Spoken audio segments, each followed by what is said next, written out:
Hi నమస్తే welcome back to Rajitha's world. మనం సింపుల్గా ఈజీగా తయారు చేసుకునే చికెన్ పచ్చడి అండి. చాలా టేస్టీగా ఉంటుంది. ఇందుకోసం ఏమైతే నేను 1 కేజీ చికెన్ని తీసుకున్నాను. బోన్ ఉన్నదే తీసుకోవాలండి. బోన్ ఉన్నది ఎంచుకుంటే చాలా టేస్టీగా ఉంటుంది.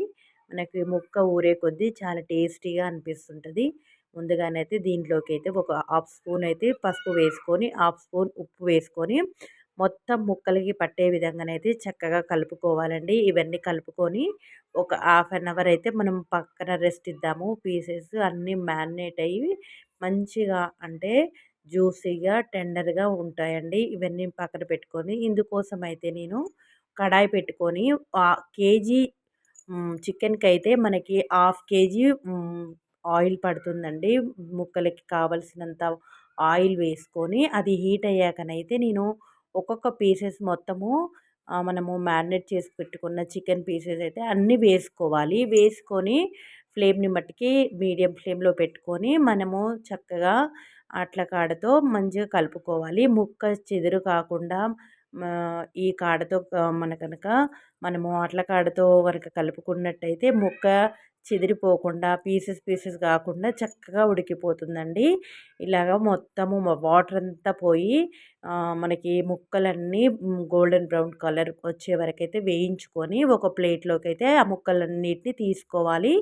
తీసుకొని మనము ఇందులో ఇదే ఆయిల్లోనైతే నేను మంచిగా మళ్ళీ ఒకసారి ఫ్లేమ్‌ని మటుకు సిమ్‌లో పెట్టుకొని మనము ఒక 2 స్పూన్ల అల్లం వెల్లుల్లి పేస్ట్ వేసుకొని మంచిగా చక్కగా కలుపుకోవాలి. ఇదైతే మస్ట్ ఇంపార్టెంట్ అండి.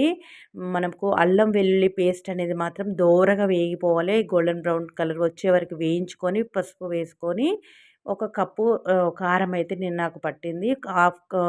ఒక కప్పు వరకైతే కారం తీసుకొని దాంట్లో గరం మసాలా యాడ్ చేసుకోవాలి.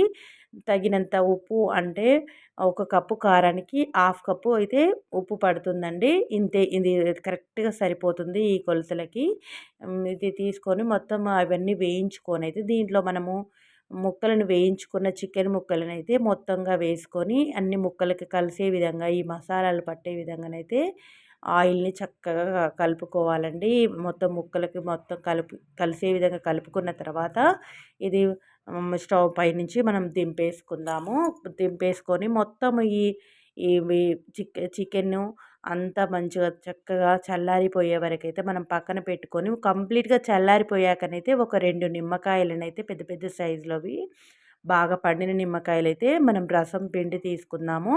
డైరెక్ట్‌గా వేసుకుంటే గింజలు పడతాయనేసి నేను రసం తీసుకున్నదైతే నేను మొత్తంగా వేసుకొని అంతగా ముక్కలకి కలిసే విధంగానైతే మొత్తం కలుపుకున్నానండి. కలుపుకొని ఇంతేనండి. ఎంతో సింపుల్ టేస్టీ అయిన సింపుల్ ప్రాసెస్‌లో చికెన్ పచ్చడి అయితే రెడీ అయిపోతుంది. ఇది సుమారుగా 6 నెలలైతే నిలువ ఉంటుంది. వీటిని ఒక్కొక్కటిగా సర్వింగ్ బౌల్‌లో వేసుకోవడమేనండి.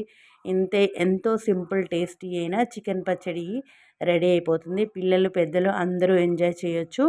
చాలా టేస్టీగా ఉంటుంది. మీరు కూడా ఒకసారి ట్రై చేయండి. కామెంట్ బాక్స్‌లో చెప్పండి ఎలా వచ్చిందో.